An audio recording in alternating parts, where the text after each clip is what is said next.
स्वागत है आपका न्यूज 11 भारत में। आपके साथ मैं हूं शारिफ इब्राहिम। 11 स्पेशल देख रहे हैं आप। आइए शुरू करते हैं 11 स्पेशल में खबरों का सफर। सबसे पहले बात करेंगे विपक्ष की मोर्चाबंदी की।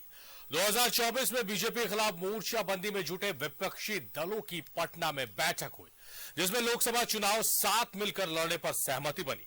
बैठक में कॉमन मिनिमम प्रोग्राम के साथ साझा उम्मीदवार उतारने पर चर्चा हुई। अब 10 से 12 जुलाई के बीच शिमला में अगली बैठक होगी, जिसमें सीट शेयरिंग के फॉर्मूले पर भी चर्चा होगी। लेकिन विपक्ष की इस बैठक पर बीजेपी ने तंज कसा है। मोदी के खिलाफ विपक्ष का महाजुटार, कॉमन मिनिमम प्रोग्राम पर चर्चा, साझा उम्मीदवार उतारने पर मंथन।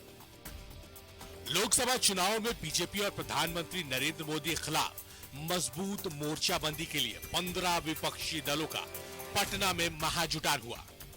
करीब पौने 4 घंटे चले इस बैठक में कॉमन मिनिमम प्रोग्राम और 2024 में बीजेपी के खिलाफ साझा उम्मीदवार उतारने पर चर्चा की गई। यही नहीं, बैठक में नीतीश कुमार को गठबंधन का संयोजक बनाने पर भी चर्चा हुई। लेकिन इस पर फैसला अगली बैठक में होगा। अगली बैठक 10 से 12 जुलाई के बीच शिमला में होगी। 2024 में बीजेपी के खिलाफ पटना में 15 विपक्षी दलों की बैठक।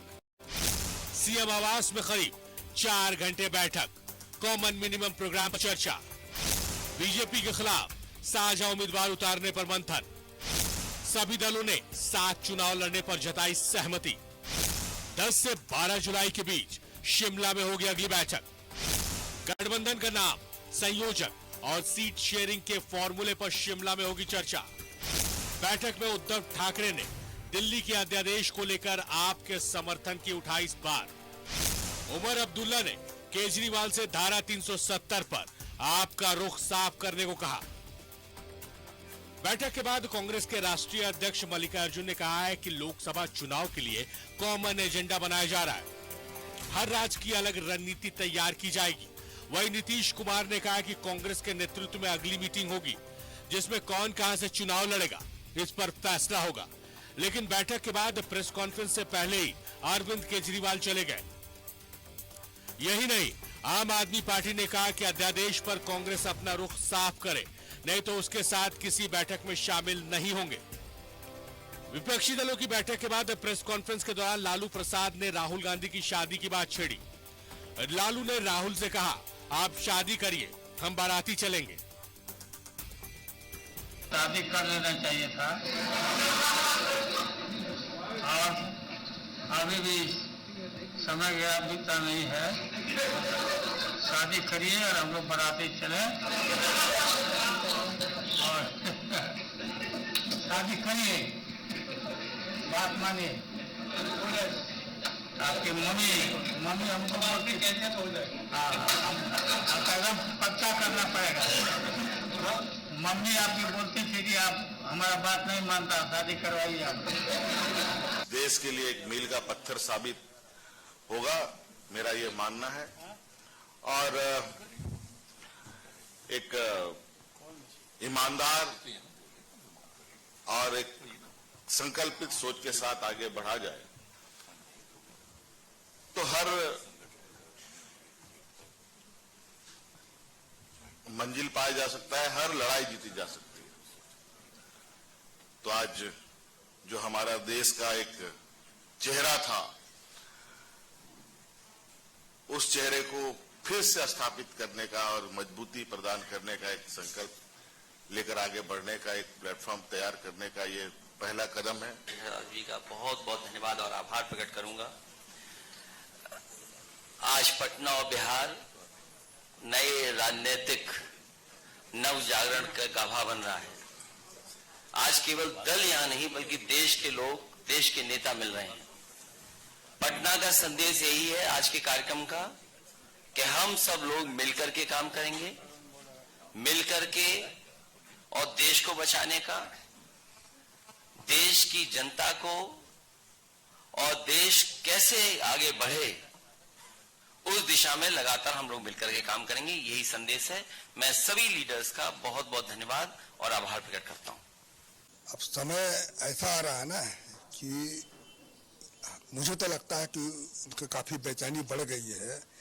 आपस में जो एकजुटता दिखाया जा रहा है, यहाँ सब अधिकतर लोग यहाँ देखा गया कि जनाधार वाले नेता ही यहाँ पर थे, उपस्थित थे। वो कैसे बोलते हैं कि बिना जनाधार वाले नेता हैं। अब देखिएगा, समय आएगा, उनको सब कुछ का एक एक चीज़ कमी, बेचैनी बहुत ज़्यादा है उन लोगों में, और अनाप शनाप बयानबाजी जारी है। और देखिएगा, समय का इंतज़ार कीजिए। जनता, हिंदुस्तान की जनता को तो बहुत बेवकूफ़ बना लिए, अब वो बेवकूफ़ बनने वाले नहीं है। मोदी जी के झूठे वादे बहुत सुन लिए जनता यहाँ के, अब उसका जवाब देगी 2024 में। इधर पटना में विपक्ष के महाजुटान पर बीजेपी ने तंज कसा है। केंद्रीय गृह मंत्री अमित शाह ने कहा है कि पटना में विपक्ष का फोटो सेशन हुआ। 2024 में बीजेपी 300 से ज्यादा सीट जीतेगी और नरेंद्र मोदी एक बार फिर प्रधानमंत्री बनेंगे। वहीं झारखंड बीजेपी के अध्यक्ष दीपक प्रकाश ने विपक्ष की बैठक में हेमंत सोरेन के शामिल होने पर तंज कसा है। उन्होंने कहा कि राज्य की जन समस्याओं के समाधान के बजाय सीएम राजनीतिक पर्यटन करने पटना चले गए। एक फोटो सेशन चल रहा है, सारे विपक्ष के नेता एक मंच पर इकट्ठा हो रहे हैं और संदेश देना चाहते हैं कि हम भारतीय जनता पार्टी को, एनडीए को और मोदी जी को चैलेंज करेंगे। मैं सारे विपक्ष के नेताओं को ये कहना चाहता हूं, कितने भी हाथ मिला लो, आपकी एकता कभी संभव नहीं है, और हो भी गई तो कितने भी इकट्ठा होकर जनता के सामने आ जाइए। 2024 में 300 से ज्यादा सीटों के साथ नरेंद्र मोदी जी का प्रधानमंत्री बनना तय। आज की पटना की बैठक हम कह सकते हैं कि अल्ली बाबा 15 डैश डैश डैश डैश। अब अल्ली बाबा कौन है, अल्ली बाबा कौन बनेगा, इसकी खोज की जा रही है। पटना में हुई बैठक में कांग्रेस नेता राहुल गांधी के अलावा कांग्रेस अध्यक्ष मल्लिकार्जुन, झारखंड के सीएम हेमंत सोरेन, बंगाल की मुख्यमंत्री ममता बनर्जी, दिल्ली के सीएम अरविंद केजरीवाल भी शामिल हुए। न्यूज़ 1 भारत के लिए पटना से अजय लाल के साथ रांची से राजेश कुमार की रिपोर्ट। तो विपक्षी दलों की मोर्चाबंदी शुरू हो गई है, महाजुटान हुआ है। बिहार की राजधानी पटना में बैठक हुई है।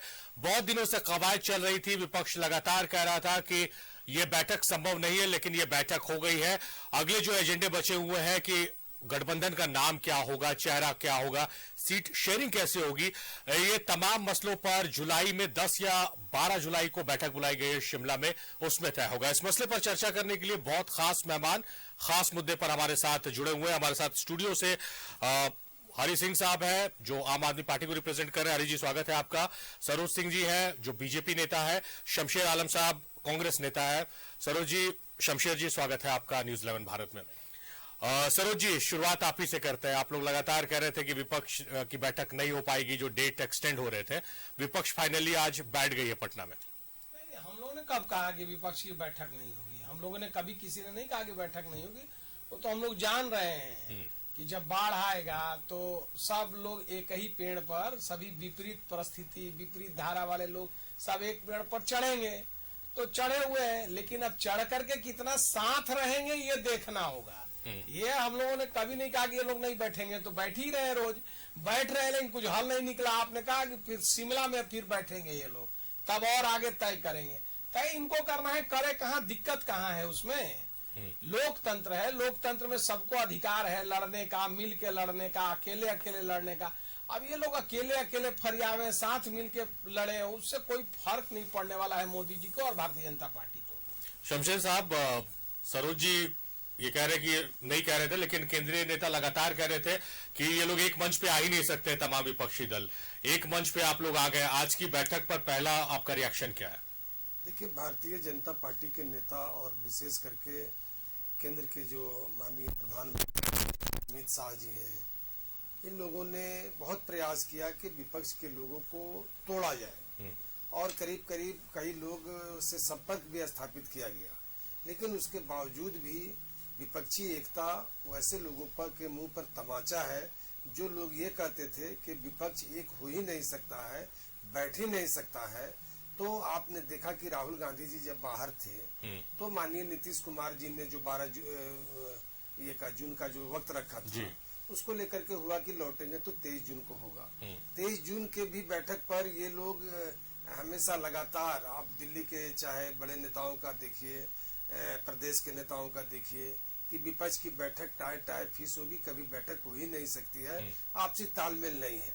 तो हम तो पहली बैठक करके हम हमारी जो लड़ाई है, हमारा जो मिशन है, हम उस मिशन के पहले पड़ाव पर आज हम लोगों की बैठक हुई है और बैठक बहुत सौहार्दपूर्ण तरीके से हुई है और सारे विपक्षी जो भी लोग जुटे थे उन लोगों ने संकल्प लिया है कि आने वाले दिनों में हम एक होंगे और एक होकर के लड़ाई लड़ेंगे। सवाल है कि कल शिमला में अगली बैठक शिमला में होगी, कई बैठक के दौर चलेंगे, ये नहीं कि शिमला की बैठक के बाद ये होगा। हमको लगता है कि कई बैठक के दौर होंगे, और हर बैठक में रणनीति बनेगी और रणनीति यही है हम लोगों का कि जो अहंकार में जो लोग बोल रहे हैं, आपने देखा अमित शाह जी को सुना कि वो किस तरह से अहंकार में बोल रहे हैं। तो सवाल ये है कि एक तरफ अहंकार में बोलते हैं और दूसरे तरफ विपक्ष के नेताओं को बहुत ऐसे नेता, ये अहंकार क्या हो, तो दावा है उनका? नहीं, दावा, अहंकार बोल रहा है, दावा नहीं बोल रहा है, अहंकार बोल रहा है। और उसके बाद आपने देखा होगा कि कई समाचार पत्रों में, अखबारों में बहुत सा बयान भी आता है, बहुत सारे, अंदर की बात मैं बता रहा हूँ कि बहुत सारे इसमें जो नेता शामिल थे उनको थ्रेटिंग के तौर पर ईडी और सीबीआई का डर भी दिखाया जा रहा है। लेकिन अब विपक्ष के लोग आपके ईडी और सीबीआई से न कल पहले डरे हैं, ना अभी डर रहे हैं और ना आगे डरेंगे। और देखिएगा कि निर्णय पूर्ण लड़ाई होगी, निर्णायक लड़ाई होगी और उसी का संकेत आज शुरू हो गया है, उसी का शुरुआत आज शुरू हो गई। चलिए, डर की आपने बात की है, इस सवाल का जवाब हम सरोज सिंह साहब से लेंगे, लेकिन पहले हम इनका रिएक्शन ले लेते हैं हरि सिंह साहब का। हरि जी, आज बैठक हुई है, आम आदमी पार्टी ने भी इसमें रिप्रेजेंट किया है, आपके पार्टी के मुख्यमंत्री गए थे, पहला रिएक्शन इस बैठक को लेकर आपका?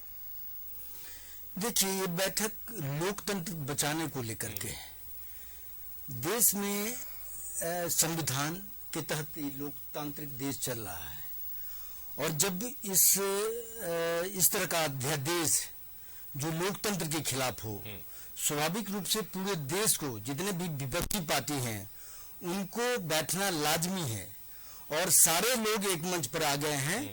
मोदी जी का जो अहंकार है कि मैं जो चाहूंगा, मैं लोकतंत्र को भी नहीं मानूंगा, मेरा जो निर्णय होगा सर्वमान्य होगा, वो अध्यादेश ला करके लोकतंत्र को समाप्त करने की बात जो सोचते हैं वो कभी लोकतंत्र समाप्त नहीं होने वाला है, बल्कि भाजपा समाप्त हो जाएगी, लोकतंत्र नहीं समाप्त होगा, ना ये संविधान समाप्त होगा। जिसको इन्होंने एक कुत्सित प्रयास किया है वो कभी समाप्त नहीं होगा, लोकतंत्र बचेगी। और मैं समझता हूँ इस अध्यादेश के खिलाफ पूरे, चूंकि ये 130 करोड़ जनता के हित की बात है, लोकतंत्र बचाने की बात है, इस मुद्दे पर पूरे देश के विपक्षी पार्टी एक साथ है, एक मंच पर है। सरोज जी, इस बैठक के बाद आपने सुना होगा तमाम नेताओं ने प्रेस को संबोधित किया, प्रेस कॉन्फ्रेंस किया और जैसा शमशेर साहब और हरि साहब ने कहा, लोकतंत्र को वीक कर रहे हैं वर्तमान की जो मोदी सरकार है। हमेशा ये इल्जाम आप पे लग रहा है, ईडी सीबीआई का दुरुपयोग किया जा रहा है, ये भी इल्जाम आप पे लग रहा है और उस बैठक के बाद भी तमाम नेताओं ने इस बात को दोहराया है। देखिए, दो तीन बातें आई, आप भी कुछ सवाल खड़ा किए हैं। अब बैठक का दौर इनका चल रहा है तो आज से थोड़े है, तो हाथ उठा उठा करके जहां भी कहीं सरकारें बनती हैं और आज देश में आधे राज्यों में विपक्ष की सरकारें हैं, आधे से ज्यादा ही होगा विपक्ष की सरकारें हैं, वहां लोकतंत्र जिंदा है। केवल जहां भाजपा की सरकारें हैं राज्यों में, केवल वहां लोकतंत्र मर गया है इन लोग के हिसाब से। बाद बाकी कर्नाटक हो, झारखंड हो, बिहार हो, जहां जहां, छत्तीसगढ़, जहां जहां इनकी सरकारें, वहां लोकतंत्र जिंदा है इनके हिसाब से।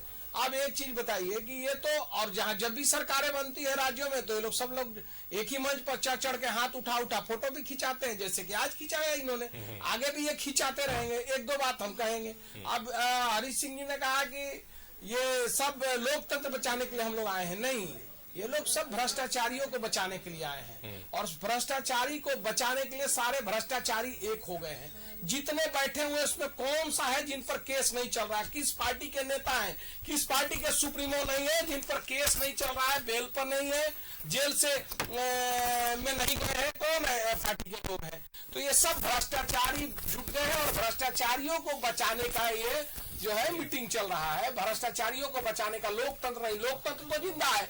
और वो कांग्रेस पार्टी और इन लोग लोकतंत्र की क्या बात करेंगे जिस देश में 96 से अधिक सरकारों को राष्ट्रपति शासन लगा के गिरा दिया हो, जिस कांग्रेस ने देश में इमरजेंसी लगाया हो, वो लोकतंत्र की बात करेगी?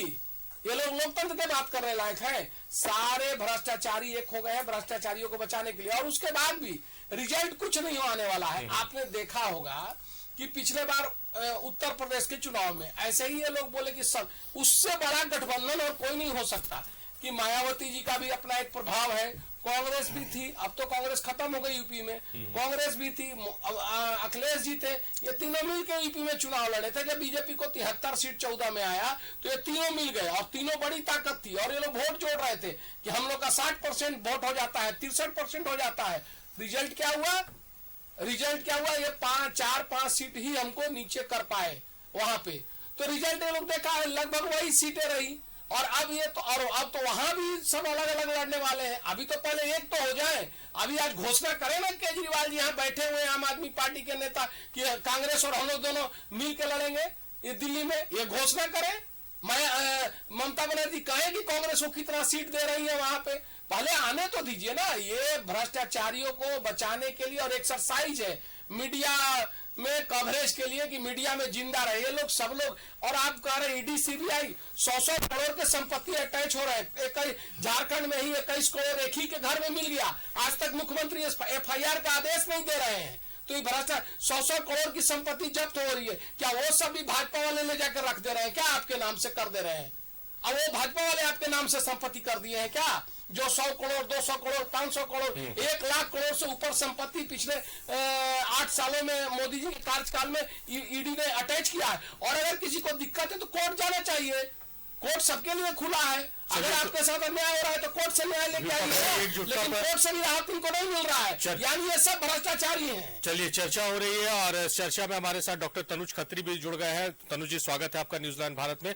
जेएम के नेता तनुज जी, आपसे सवाल हम लेंगे, लेकिन ब्रेक का वक्त हो रहा। ब्रेक जब लौटेंगे तब तनुज खत्री से हम बात करेंगे, सवाल लेंगे कि क्या कुछ बैठक उनकी नजरों में क्या मायने है आज की इस बैठक के। आप सभी का ब्रेक के बाद 11 स्पेशल देख रहे हैं आप। 11 स्पेशल में आज हम बात कर रहे हैं विपक्षियों के महाजुटान की और खास मेहमान है हमारे साथ शमशेर आलम साहब है, हमारे साथ डॉक्टर तनुज खत्री हैं, हरि सिंह साहब हैं और सरोज जी हैं। और तनुज के पास हम जाते हैं। तनुज, आप इस चर्चा में जो पहला सवाल हमारा, फर्स्ट रिएक्शन क्या आपका इस बैठक को लेकर? देखिए, सबसे पहले तो जिस तरीके से पिछले 9 सालों में देश की अर्थव्यवस्था को, देश के गरीबों के पैसे को और देश की सरकारी संपत्तियों को, वैसी सरकारी संपत्तियां जो न सिर्फ देश के नौजवानों के लिए रोजगार का सृजन करती थी, बल्कि देश की अर्थव्यवस्था को मजबूत करती थी और देश को चलाने का काम करती थी, टॉप टू बॉटम। और लोगों के द्वारा जो पैसा जमा होता था बैंकों में, गरीब लोगों के द्वारा, आम लोगों के द्वारा, उसको अपने पूंजीपति मित्रों के हाथों लुटा देना,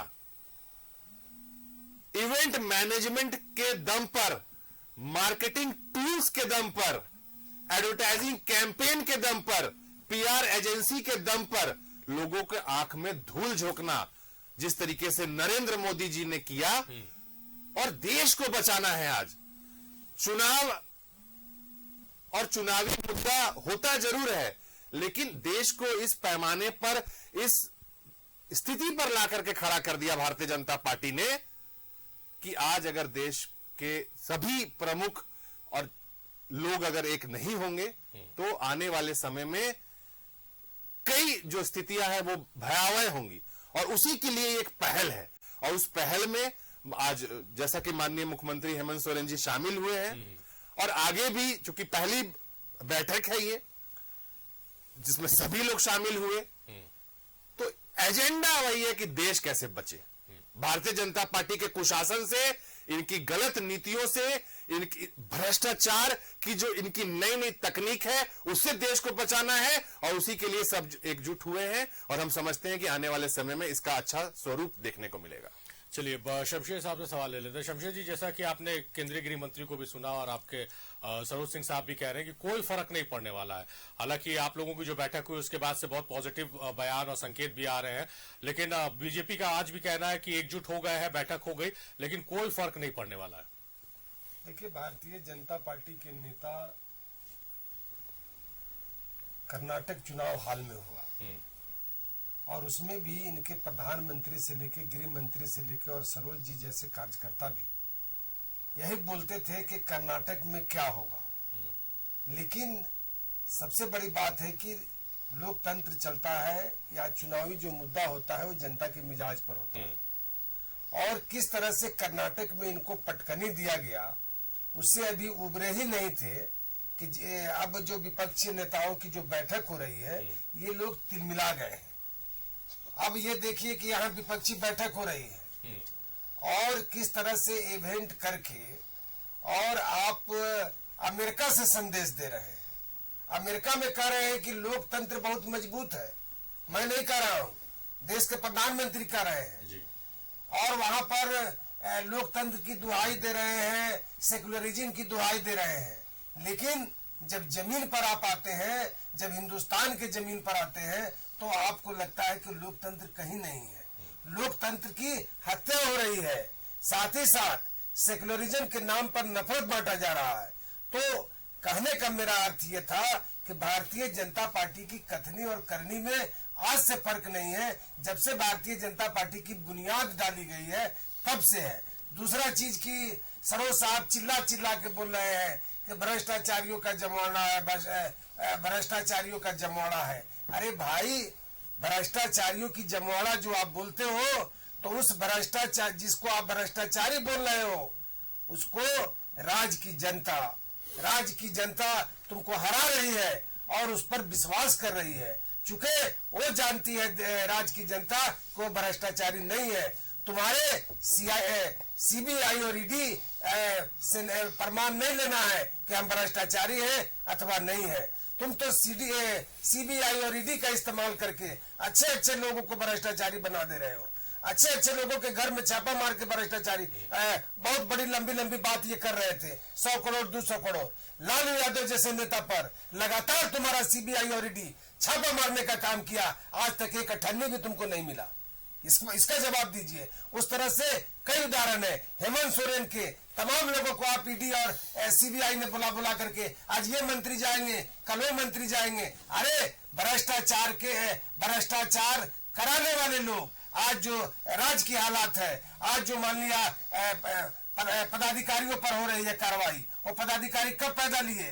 तुम्हारे बाबूलाल मरांडी के समय में उनका जन्म हुआ, भारतीय जनता पार्टी के समय में जन्म हुआ और वो पलते आज यहाँ तक ला करके राज को खड़ा कर दिए। सरोज जी, बहुत बेहतरीन बात कही आपने, जो कहा कि भ्रष्टाचारियों का जमावड़ा, भ्रष्टाचारियों का पैदाइश आप कह रहे कि लोकतंत्र मजबूत है, लोकतंत्र के आप चौकीदार हैं, लोकतंत्र को आपने संभाल के रखा, पर लोकतांत्रिक व्यवस्था ने उन्हें चुनकर सत्ता में भेजा, जनता ने भेजा। तो ऐसे आप भ्रष्टाचारी अगर कहेंगे तो जनता के जनादेश का अपमान ये माना जाएगा। तो यही मान ले कि प्रधानमंत्री नरेंद्र मोदी जी को भी 14 में जनता ने 282 सीट दिया। ये लोग चिल्ला के कहे कि नोटबंदी कर दिए, जीएसटी लगा दिए, बर्बाद कर दिया, बाद में जनता ने 303 सीट दे दिया। तो ये लोग भी मान ले कि जनता का अपमान कर रहे हैं, नहीं कर रहे हैं। हम लोग जनादेश का स्वागत बीच में आ गए। देखिए, मैं देखा हूं चैनल में कि जब भी मैं देखा हूं पहले डिबेट में टोकते यही लोग हैं। सवाल है कि आप जो बात कर रहे हो वही लागू कर लीजिए ना मोदी जी पे। आप जनता का अपमान नहीं, आप भी जनता का अपमान कर रहे हैं। चुनाव जीतते हैं तो हम लोग बोलते हैं कि नहीं, हम लोग जनादेश का स्वागत कर रहे हैं। देश तो कभी नहीं कहा कि जनादेश का अपमान कर रहे हैं। जी बोले दीजिए उनको सरोज जी। आप जब जो बात आप और सरकारों के लिए कह रहे हैं वही बात मोदी जी के लिए भी मान लीजिए। और जब 2024 में जनता आपको जिता देगी तो मोदी जी को चोर कहिएगा, तब आपको भी मान लेना चाहिए। अरे मोदी जी को जिताने के बाद क्या, अभी तो तनुज खत्री ने कहा कि किस किस चीज को बेच के कौन कौन तकनीकी से भ्रष्टाचार कर रहे हैं, इसका तो जवाब दीजिए कि LIC से आपने नहीं बेचा, रेलवे नहीं बेचा, लोगों को फायदा नहीं पहुंचाया, लोन दिया और लोन देके भगाने का काम नहीं किया, इस सब पर आप क्या भागने लगते हैं? भागने नहीं लग रहे हैं, उस सबका जवाब दीजिए। जवाब सुन लीजिए ना, जवाब सुनने की ताकत चाहिए, जवाब सुनने की ताकत आप लोग को नहीं है। जब आप छोड़ के गए थे ना 14 में सरकार को, तो उस समय देश की अर्थव्यवस्था 140 करोड़ जिसको GDP जो था, GDP का मतलब कि जो सरकार अर्निंग करती है, सरकार देश में जो उत्पादन होता है, वो उत्पादन जो है, उत्पादन सेवा और वस्तु से जो उत्पादन होता है वो 140 लाख करोड़ का था, आज 300 लाख करोड़ का है। आप कह रहे हैं अर्थव्यवस्था चौपट हो गई, हम कह रहे हैं दुगना हो गया। और जब उत्पादन बढ़ा है तो रोजगार भी बढ़े होंगे, उत्पादन पैदा करने वाले ने पैदा किए हैं तो उनको अर्निंग भी हुआ होगा।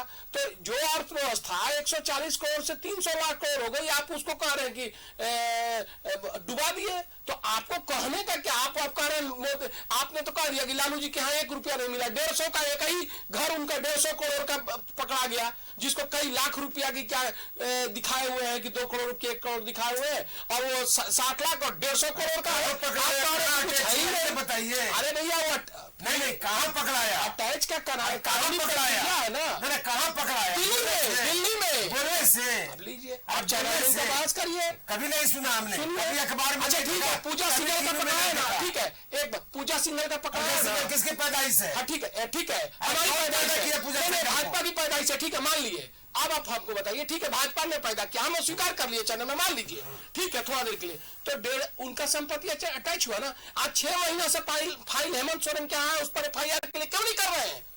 अगर हमने किया है, हम तो अंदर करके दिखा दिए। आप जवाब इधर उधर की बात नहीं, आप क्यों नहीं करते हैं? आपको तो पूरी अरे जनता को आप एक बात का जवाब दे दिए ना शमशेर भाई साहब, कि आप एक बात का जवाब दीजिए कि FIR का 6 साल भर से फाइल क्यों रुका हुआ है? CM हमारा कहना है कि कानून उनका जब संपत्ति अटैच हो गया, कानून जो कहेगा उससे चलेंगे। वीरेंद्र राम की फाइल FIR क्यों रुका हुआ है? सरकार से पूछ के जाते हैं क्या? कहीं आप राज्य सरकार से पूछ के जाते हैं?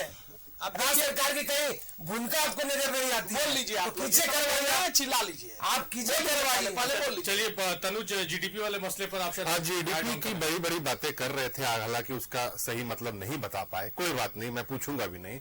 हम आम आदमी देख रहा है 60 रुपए का पेट्रोल 100 रुपए के पार कैसे चला गया, 500 रुपए का सिलेंडर 1100, 1200, 1500 कैसे चला गया? इसका जवाब आसान सवाल दे दीजिए, छोड़ दीजिए बड़ी बड़ी बातें। उत्पादन तो क्या उत्पाद हुआ, कितना 100 करोड़, सिंपल भाषा में बताइए कि कैसे पेट्रोल का दाम उतना बढ़ गया, 100 रुपए के पार शतक लगा के पार हो गया।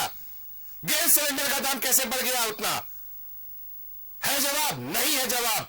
आपके घर में भी सिलेंडर जलता होगा, पेट्रोल भरते होंगे, GDP की बात करते हैं, शर्म आनी चाहिए। अभी फुल फॉर्म पूछ लेंगे GDP किया तो हवा निकल जाएगी, जैसे आपके सांसद की निकली थी लोकसभा के अंदर में।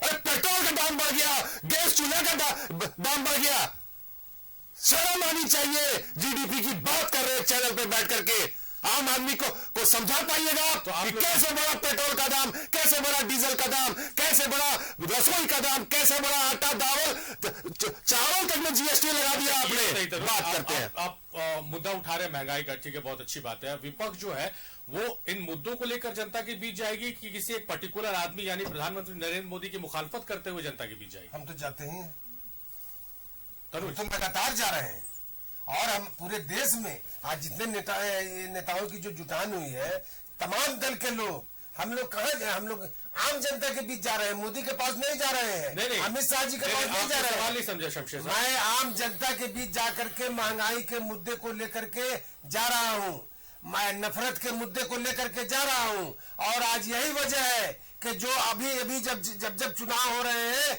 हमको फायदा हो रहा है, क्योंकि जनता ये समझ चुकी है कि महंगाई के मार से हम पूरी तरह से बर्बाद हो चुके हैं। जिन लोगों ने भारतीय जनता पार्टी को मत दिया है, आज उनसे भी आप सवाल करेंगे तो वो भी इस बात को नहीं नकारते हैं कि महंगाई चरम सीमा पर नहीं है। वो बोलते हैं कि महंगाई है, और आप देखेंगे कि जिस तरह से तनुज खत्री जी ने कहा कि पेट्रोल से लेकर के डीजल से लेकर के रसोई घर से लेकर के जिस तरह से महंगाई की मार हो रही है, आने वाले दिनों में जनता की मार भी भारतीय जनता पार्टी को झेलना पड़ेगा। चलिए, एकजुटता की बात हो रही है। हरि सिंह साहब से सवाल लेते हैं। हरि जी, आज 15 विपक्षी पार्टियां एकजुट हुई थी, जिसमें 12 के सांसद है राज्यसभा में। अध्यादेश का मुद्दा, हालांकि ये कहा जा रहा है कि अरविंद केजरीवाल अपना एजेंडा लेके इस बैठक में चले गए थे। उसमें 12 दल में 11 दल ने सहमति दे दी है, हम इसके विरुद्ध वोट करेंगे, लेकिन कांग्रेस ने नहीं किया। और प्रेस कॉन्फ्रेंस से निकलने के बाद अरविंद केजरीवाल ने इस बात को बोला भी है कि अगर कांग्रेस अपनी स्थिति स्पष्ट नहीं करती है तो अगली बैठक में हम शामिल नहीं होंगे। देखिए, बिल्कुल स्पष्ट है कि क्योंकि लोकतंत्र बचाने की बात है, 130 करोड़ की आबादी है इस देश में, और जिस तरह से अध्यादेश मोदी जी ने लाया है उस पर वो भी लोकतंत्र के अधीन है।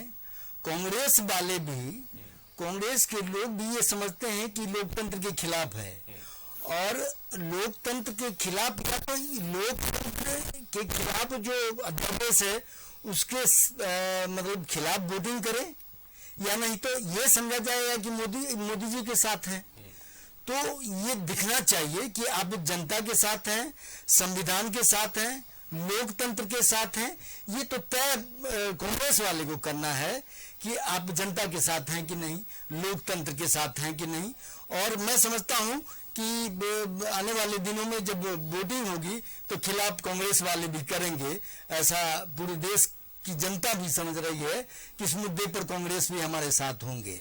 चलिए, उम्मीद में आप लोग जिंदा है कि कांग्रेस साथ आएगी। सरोज जी, इसको मैं स्पष्ट कर दूं। जी जी, खड़गे साहब ने आज जो बयान दिया है कि लोकसभा में जब इस तरह का आएगा तो हम लोग साथ रहेंगे, इसलिए इसमें कोई किंतु परंतु नहीं। चलिए, यहीं पर आपको जवाब मिल गया है। हम सरोज जी के पास लौटेंगे, तब ब्रेक से जब लौटेंगे तो सरोज जी से सवाल लेंगे कि आखिर जो एग्रेसिव होकर कांग्रेस और जेएमएम के जो यहाँ नेता है वो मुद्दों की बात कर रहे हैं कि इन मुद्दों को लेकर जनता के बीच जाएंगे, इसका क्या जवाब उनके पास होगा। चलो, आप सभी का ब्रेक के बाद हम बात कर रहे हैं मोर्चाबंदी की, जो विपक्ष ने की है। आज पटना में बैठक हुई है और उसको लेकर हम चर्चा कर रहे हैं। हमारे साथ खास मेहमान जुटे हुए हैं, और ब्रेक में जाने से पहले सरोज जी से हमने सवाल किया था। सरोज जी, अब तो मुद्दे की बात हो रही है कि इन मुद्दों को लेकर जाएंगे। महंगाई मुद्दा है, बेरोजगारी बड़ा मुद्दा है, जो कांग्रेस के आपके साथी और जेएमएम के आपके साथी ने कहा।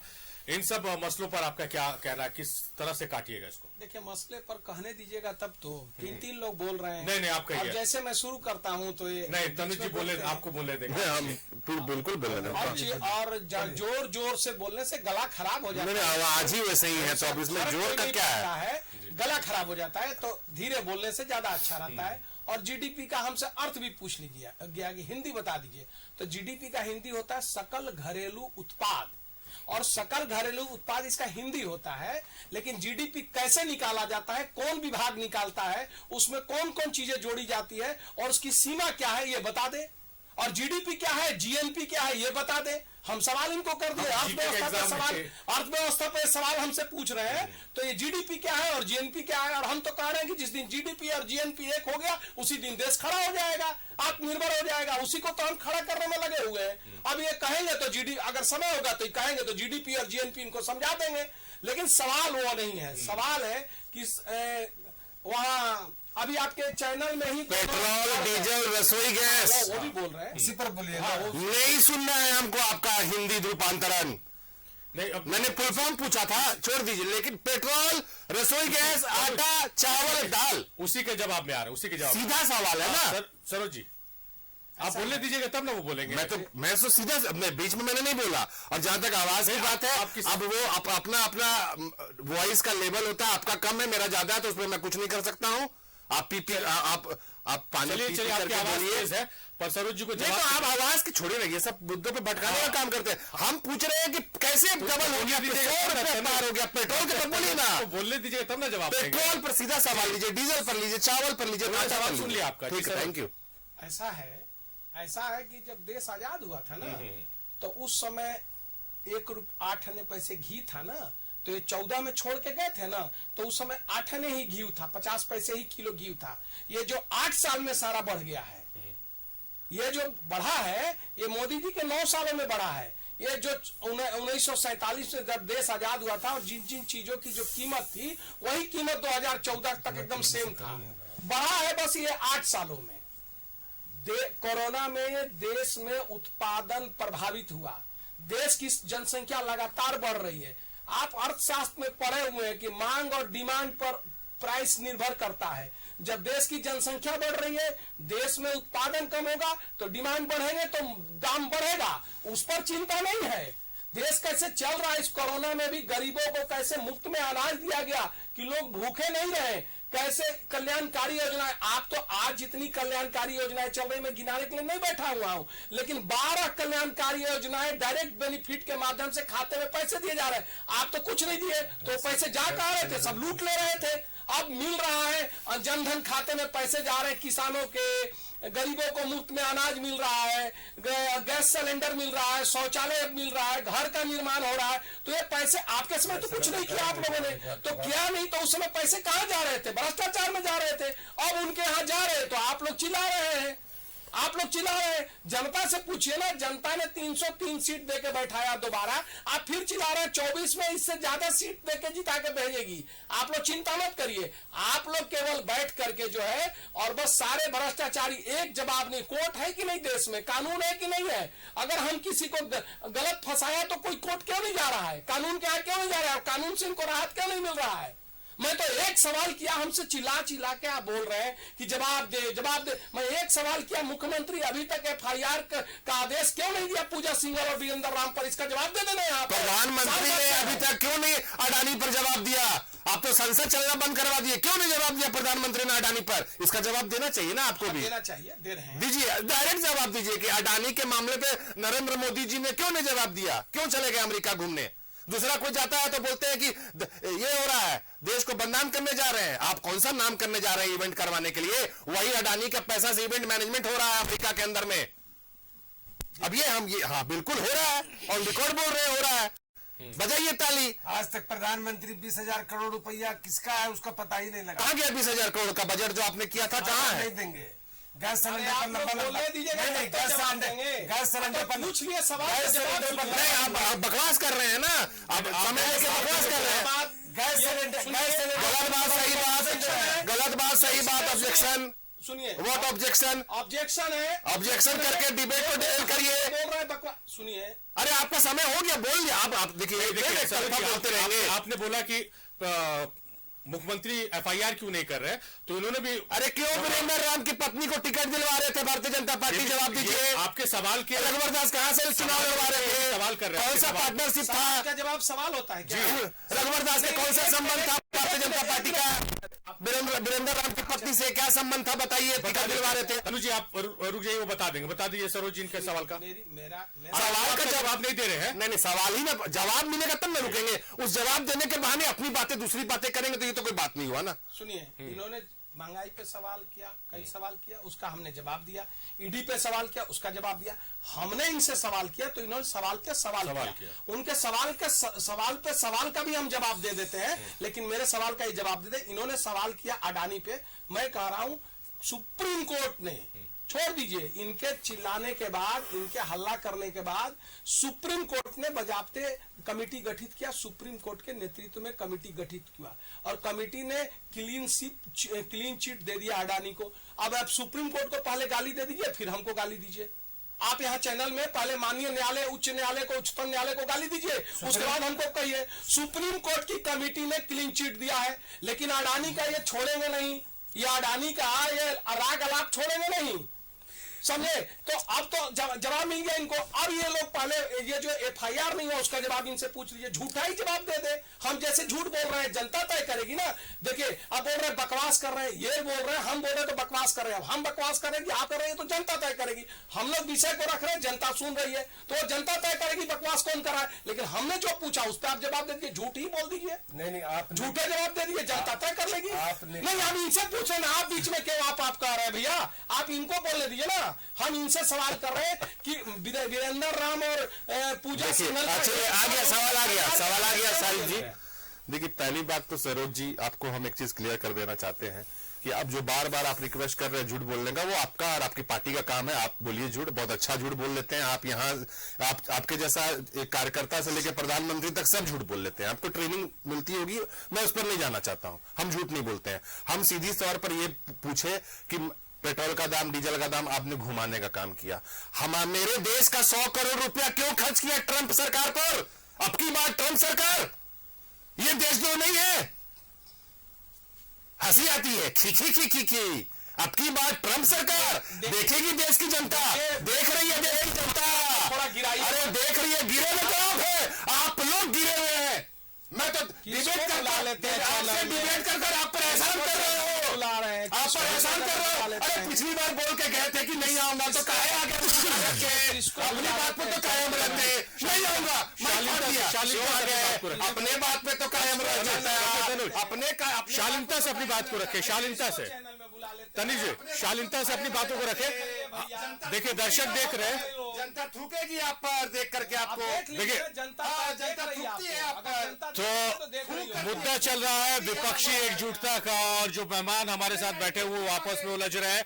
और यहाँ पर एक ब्रेक लेते हैं, उम्मीद करते हैं कि ब्रेक के बाद ये माहौल थोड़ा अच्छे तरीके से बात होगी और सवाल मुद्दों की बात होगी और जवाब मिलेगा। जल्द हाजिर होते सभी का। ब्रेक के बाद एलएन स्पेशल देख रहे हैं आप, हम बात कर रहे हैं विपक्षी एकजुटता की और उसको लेकर हम चर्चा कर रहे हैं। खास मेहमान है, बहुत ही खास मेहमान हमारे साथ हैं। और ब्रेक में जाने से पहले हमने तनु से कहा था कि शालीनता से अपनी बात रखी, उसका जवाब मिलेगा। शमशेर साहब, आप कुछ कहना चाह रहे थे। जो सरोज जी ने कहा कि कोरोना काल हो या फिर लोगों को अनाज पहुंचाना हो या सुविधाएं देनी हो, योजनाओं का जिक्र इन्होंने किया, तो ये इन मुद्दों को लेकर जनता के बीच थे और जनता के बीच आगे जाएंगे। देखिए, कोरोना काल में भारतीय जनता पार्टी की क्या भूमिका रही हमारे राज्य में और हमारे लोकप्रिय मुख्यमंत्री जी की क्या भूमिका रही, ये किसी से छिपी हुई नहीं है। कोरोना काल में जहां तराही मची थी, उसमें हमारे नेता ने राशन से लेकर के और रोजगार देने का काम किया। चाहे मनरेगा के माध्यम से रोजगार आलमगीर साहब दिए हो, चाहे खाद्य सामग्री हम लोग घर घर तक कार्यकर्ता पहुंचाए हो। भारतीय जनता पार्टी के कार्यालय तक में ताला लगा हुआ था और इनका कोई पूछने वाला नहीं था कोरोना काल में कि कहाँ है, कैसे है आप लोग। पहला चीज। दूसरा चीज, खाना बांटते हुए सांसद इनके इन्फेक्टेड हो गए थे शमशेर साहब। अब देखिए, अब सांसद बाद में हम लोग का नकल जब करने लगे तो उतने मजबूत तो थे नहीं। और इसके अलावा वो, हाँ बिल्कुल मैं दावे के साथ कर सकता हूँ कि हमारे 15 दिनों के बाद वो नकल करना शुरू किए, 15 से 20 दिन। ठीक है। दूसरा चीज इन्होंने कहा, बहुत घमंड के साथ इन्होंने कहा कि हमने रसोई गैस पहुंचाया। मैं इनसे पूछता हूं कि एक बार आप रसोई गैस देने के बाद क्या हश्र हुआ है रसोई गैस का? आप हमारे सलम मोहल्ला में चलिए, जहां गरीब गुरबा बसते हैं, वहां उस गैस सिलेंडर पर अरगन्नी हो गया है, लोग पुराने कपड़े पसारते हैं। जी, ऐसे सवाल कीजिए तो उसका जवाब भी मिलेगा। नहीं, आप उस योजना का आप यहाँ पर बखान कर रहे हैं। राशन का जहां तक बात था, तो क्या आपके मोदी सरकार आए हैं तब राशन मिल रहा है? यूपीए गवर्नमेंट ने कहा था खाद्य सुरक्षा की गारंटी जो हम लोग दिए थे, आप याद कीजिए कि खाद्य सुरक्षा की गारंटी के तहत, और जब से देश आजाद हुआ है तब से राशन गरीबों को मुहैया पहुंचाया जा रहा है, पहुंचाया गया था। खाद्य की जो गारंटी हम दिए थे उसको हमने पहुंचाया। आप पेट्रोल डीजल पर आप जवाब नहीं देते, बोलते हैं कि आजादी के बाद 50 पैसा था तो 100 पैसा था।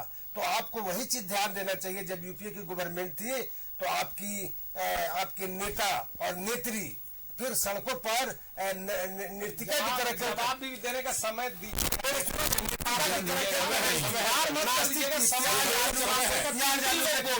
तो आप जो आप लोग बोल रहे हैं तो जवाब देने का समय दीजिए। संक्षेप में अपनी बात को समाप्त कीजिए। जवाब देखिए, मैं बोलना चाहता हूँ, मैं कुछ नहीं बोला, बस शमशेर जी वाइंड अप कर रहे हैं। मैं तो यही कह रहा हूँ कि झूठ मत पसोरिए, जनता के साथ जवाब बोल रहे हैं भाई, आपको नहीं सुना रहे हैं। योजना फेल कर चुकी है और 2024 में वही जनता आपको भी फेल कर देगी। बोलिए, अपनी बात रख दीजिए, फिर सरोज जी से जवाब ले लेते हैं। हाँ, जवाब। देखिए, सरोज जी हमारे काबिल साथी हैं।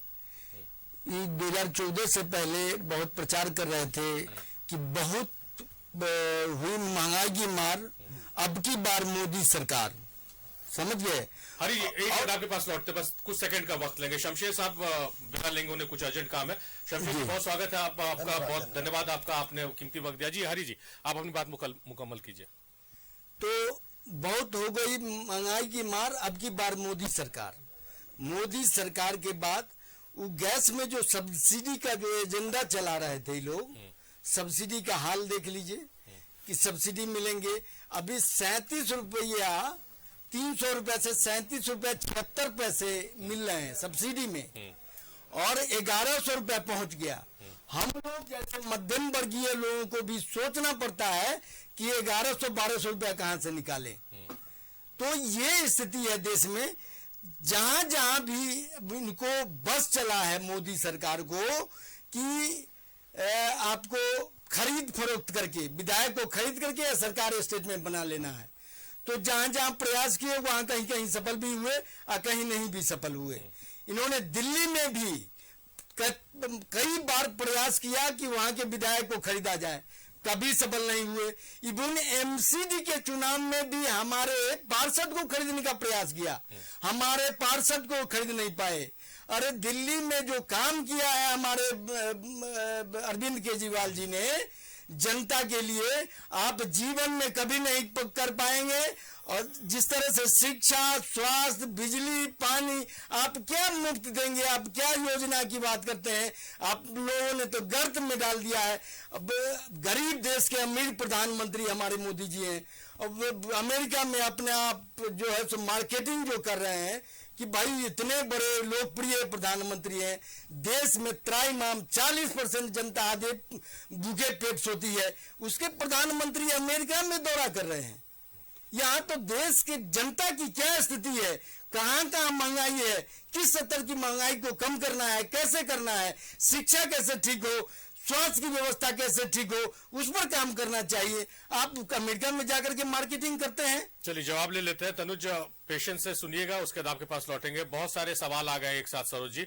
उज्ज्वला योजना का जिक्र हुआ है, सब्सिडी का जिक्र हुआ है, बेरोजगारी का जिक्र हुआ है, इन सब मसलों पर क्या जवाब है आपका? जवाब लेते हैं फिर तनुज के पास चलेंगे। देखिए जवाब तो मैं तब से दे रहा हूँ, इन सारी चीजों का जवाब दूंगा, लेकिन ये लोग एक ही बात को घुमा फिरा के जो है ना, घुमा फिरा के कर रहे हैं। सुनिए, आप कोरोना के बाद कह के चले गए, पहले वहीं से शुरू करता हूँ कि कोरोना में कुछ नहीं किया। सुनिए, पहला कोरोना के फेज में 285 करोड़ रुपया राज्य को केंद्र सरकार दिया, दूसरे फेज में 225 करोड़ रुपया दिया, और तीसरे फेज को रोकने के लिए 199 करोड़ दिया केंद्र। पीपी किट केंद्र से, आपका वेंटिलेटर केंद्र दिया, दवाई केंद्र दिया, वैक्सीन केंद्र दिया, अनाज मुफ्त में केंद्र दिया। सभी राज्यों ने अपना कोरोना में कुछ ना कुछ लगाया, लेकिन झारखंड 1 रुपया नहीं लगाया। तो सब कुछ केंद्र दिया और 1 रुपया नहीं लगाया, और थोथी दलील दे रहे थे। अब आ जाइए इन पर, इन्होंने कई आरोप मढ़ दिए एक साथ कि ये वो लोकतंत्र, क्या क्या महंगाई। भाई देखिए, मैं तो सवाल कर रहा हूं कि आज जितनी कल्याणकारी योजनाएं चल रही है, 5 लाख का आयुष्मान योजना चल रहा है ना, 1.5 करोड़ लोगों को लाभ हुआ। आप गैस की बात कर रहे हैं, आप जब छोड़ के गए थे मनमोहन सिंह, कांग्रेस के मित्र चले गए, 14 करोड़ गैस कनेक्शन देश में था, आज 31 करोड़ है, डबल हो गया। उन लोगों को नहीं पता है, नहीं मालूम है लोग। ये बात सही है कि महंगाई बढ़ी है। पेट्रोल डीजल के जो 8 लाख करोड़ साल के, प्रत्येक साल देश के 8 लाख करोड़ विदेशी मुद्रा चला जाता है केवल इसको खरीदने में, विदेश से आता है। उसको जो है वैकल्पिक ऊर्जा के लिए अब तैयारी हो रही है। आप बता दें कि डीजल का पूरा आज 100% इलेक्ट्रिफिकेशन हो गया रेलवे का बिजली से। आज ये जो डीजल जलता था हमारा 100%, ये कितना पे छोड़ के गए थे इलेक्ट्रिफिकेशन? 30% की कितना था, आज 100% इलेक्ट्रिफिकेशन हो गया। सवाल है कि देश में काम भी हो रहे हैं, और अब जो लोग ये कह रहे हैं इतनी अच्छी सरकार चलाए दिल्ली में, इनके 3 मंत्री जेल में है, बेल नहीं मिल रहा है, साल भर हो गया। अरे भैया, हम बेईमानी कर सकते हैं, हम आपको गलत कह सकते हैं। सुप्रीम कोर्ट माननीय न्यायालय है ना, तो आप लोग आइए तो माननीय न्यायालय को भी गाली दीजिए। सुप्रीम कोर्ट ने आदेश दिया था कि वहाँ की जो चुनी हुई सरकार है उसको काम करने दिया जाए, लेकिन बीच में अध्यादेश ला करके मोदी जी, तो ये कौन सुप्रीम कोर्ट के आदेश को कहाँ फॉलो किए? उन्होंने भी तो वही काम किया, उन्होंने भी सुप्रीम कोर्ट का हवाला दिया। या तो हम उसका जवाब देंगे ना, हम तो जवाब देंगे ना, हम जवाब देंगे, जनता संतुष्ट होगी, हमको चुनेगी, नहीं संतुष्ट होगी इनको। अच्छा सरोज जी, बीच में मेरे मन में भी एक सवाल आ गया। आपने बताया, बहुत अच्छा आपने डाटा पेश किया कि उज्ज्वला योजना में गैस कनेक्शन, उज्ज्वला योजना है, गैस कनेक्शन दुगने से ज्यादा हो गया। क्या हाल है उन गैस कनेक्शन का? आप भी जानते हैं, जो खबरें आती हैं जिलों से कि गैस सिलेंडर का बैठने के लिए लोग इस्तेमाल कर रहे हैं। आयुष्मान भारत आपने कहा बहुत महत्वाकांक्षी योजना है, पर हॉस्पिटल से खबरें आती हैं कि आयुष्मान का लाभ नहीं मिल पा रहा मरीजों को, इस पर प्रकाश डालिएगा। देखिए, जब प्रधानमंत्री कांग्रेस के थे तो कहते थे कि 1 रुपया भेजते हैं 15 पैसा पहुंचता है। प्रधानमंत्री ने 48 करोड़ लोगों का जन धन खाता खोल करके सीधे अकाउंट में पैसा डालना शुरू किया। अब तो हर साल हर महीने किसानों को अगर 2000 रुपया जाते हैं तो सीधे खाते में जाते हैं कि नहीं जाते हैं। अनाज मुफ्त में मिल रहा है कि नहीं मिल रहा है, लगभग 3 सालों से लोगों को मिल रहा है ना, उसमें पैसे खर्च होते हैं ना, वो मिल रहा है।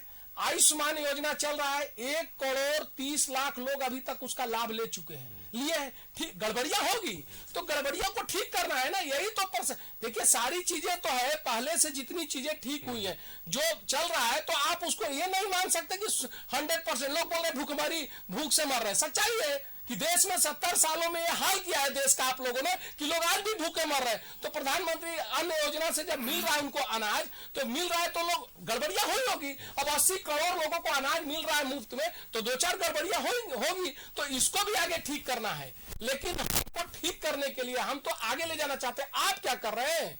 आज विदेशी मुद्रा का भंडार बढ़ गया। आज आप जब कर रहे थे तो रोज 3 किलोमीटर 4 किलोमीटर रोड बनता था, आज 37 किलोमीटर हाईवे रोज बन रहे हैं। पूरे देश में आप चले जाइए, पूना से बॉम्बे तक 10 फ्लाइटें बंद हो गई। 4 घंटे में पूना से बॉम्बे चल जाता है, मेरठ आप 1 घंटे में चले जाएंगे। 1 लाख करोड़ का रोड बन रहा है, बॉम्बे से हाईवे, दिल्ली का हाईवे बन रहा है, सारे देश पे हाईवे का निर्माण हो रहा है। आज झारखंड में आप देखिए ना, कहीं भी आप 2 घंटा 1 घंटा में चले जाइएगा। तो ये सब जो काम हो रहा है, ये विकास के काम नहीं हो रहे हैं क्या? ये सब इसके लिए पैसा इसमें नहीं लग रहा है क्या? आप प्रैक्टिकल बात सरोज जी ने कही है, सरोज जी मान रहे हैं इस बात को, आपको इस बात की गंभीरता को समझना है कि गलतियां हुई होंगी, लेकिन क्या राज्य सरकार क्या कर रही है? जहां हाथ डालिए वहीं भ्रष्टाचार। आयुष्मान योजना में कुछ इनके 2 आईएएस अंदर चले गए जी। तो इस कागज पत्र करके सेना की जमीन बेची जा रही है। 1000 करोड़ में कहा कि केवल वहां घोटाला हुआ है एक जिले में, जो हालत है राज्य का दलदल में फंसा हुआ है, और ये दूसरे को तो हाई दे रहे हैं। भ्रष्टाचार के दलदल में पूरा राज्य डूबा हुआ है। उस पर काम किया जा रहा है। क्या चीज? कई कमियां ये मान रहे, बहुत प्रैक्टिकल बात सरोज जी ने कही कि आयुष्मान योजना हो, उज्ज्वला भारत योजना हो, कुछ कमियां है, उस पर काम किया जा रहा है, लेकिन लोगों को लाभ पहुंच रहा है। राज्य सरकार क्या कुछ पहुंचा रही है, क्या कुछ दे रही है जनता को? हालांकि हम डिबेट के मुद्दे से हट गए, लेकिन सवाल है तो उसका जवाब लेना जरूरी है। उसका जवाब दे दीजिए। देखिए क्या किया 15 साल से 18 साल से इनकी सरकार थी झारखंड में, क्या किया? इसका जवाब अब फिर बोलेंगे कि सवाल का जवाब सवाल करना पड़ेगा। अब देखिए बीच में फिर बोलेंगे तो फिर सवाल का जवाब सवाल ही कर रहे हैं हम, तो तब से जवाब दे रहे हैं। आप तब से अपना डिक्शनरी की चीजें बोल रहे हैं। आप एक भी डिक्शनरी की चीजें नहीं बोलेंगे ना। चाहती है। अरे जनता तो आपको देख के हंसती है। आप किसको देख के हंस रही है? वो भी जनता को। जनता को बुलाइए डिबेट में, इनके सामने हम तो कहेंगे। अरे वक्त की कमी मेरे ही पास आई। आपको बोलेंगे, हम कड़वा बोलेंगे। आप खूब बोलिए, हम समय दे रहे हैं। आप कौन होते हैं समय देने वाले? आप तो समय दे रहे हैं। नहीं, आप अपना समय अपने पास रखिए और इनको बुलाइए, आप बोलिए अकेले में। सुनिए, पिछले 9 सालों में जिस तरीके से देश को बर्बाद करने का काम किया, क्यों नहीं हम पूंजीपति मित्रों की बात करें? क्यों नहीं अडानी की बात करें? कुछ बोलो तो सुप्रीम कोर्ट के बीच में ले आते हैं और बोलते हैं कि गाली दीजिए। अब आप कैसेट बजाते रहिए, किस तक बजाते रहिए। तब से डिबेट में एक ही कैसेट बजा रहे, 4 आपके पास तो कोई कैसेट बजाने के लिए 4 बार जवाब दे चुके। क्या जवाब दिए? अपने मन से जवाब दिए, परफेक्ट जवाब आया। आप तो पेट्रोल का दाम पे चले गए 50 पैसा, 1947 चले जा रहे हैं। आपको समय अब एक्स्ट्रा दे रहे हैं, आप अपनी बात को वाइंड अप कीजिए। देखिए वाइंड अप यही है कि इनके पेट में दर्द हो रहा है। इनके पास झारखंड के अंदर में कोई नेता नहीं है। देश के अंदर में सिर्फ मार्केटिंग एजेंसी के बदौलत प्रमोशन करते हैं, एडवर्टाइजमेंट करते हैं। नेता नहीं आप बात बोल रहे हैं। झारखंड में 3 मुख्यमंत्री आप बोल रहे हैं, नेता नहीं है। नहीं है, नेता है ये नहीं है, तभी तो जो बोलिएगा उसको हम मान लेंगे। ठीक है, मान लीजिए, अच्छी बात है, थैंक यू, मानना ही पड़ेगा। चलिए, तो आज खलबली मची हुई है, खलबली मची हुई है कि कैसे लोग एक हो रहे हैं, जागरूक हो रहे हैं। अरे आप और इनके खिलाफ गोलियां हो रहे हैं। क्या हो गया? झारखंड में आप एक हो लड़ चुके हैं, क्या हुआ? 56 खदेड़ दिया ना आपको। इनका 56 अरे खदेड़ दिया ना आप, सुनिए तो इनको भी खदेड़ा। और भारतीय जनता पार्टी की बी टीम जो ये थे बाबूलाल जी, उनको भी खदेड़ा।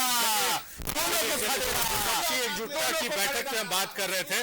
तनु जी बहुत शुक्रिया आपका, हरि जी आपका शुक्रिया, सरोज जी आपका शुक्रिया, आपने कीमती वक्त दिया। तो यहाँ पर बहस जो हो रही है वो ये बहस हो रही है कि विपक्षी एकता से क्या कुछ होगा, क्या बदलाव होएगा। हालांकि बीजेपी का मानना है कि विपक्षी एकता से कोई फर्क नहीं पड़ने वाला है, 300+ सीट बीजेपी 2024 के चुनाव में लाएगी। हालांकि विपक्ष का मानना है कि बड़ा बदलाव देश की सियासत में आने वाला है। बहुत बहुत शुक्रिया, मेरे साथ इतना ही। देखते रहिए न्यूजीलैंड भारत।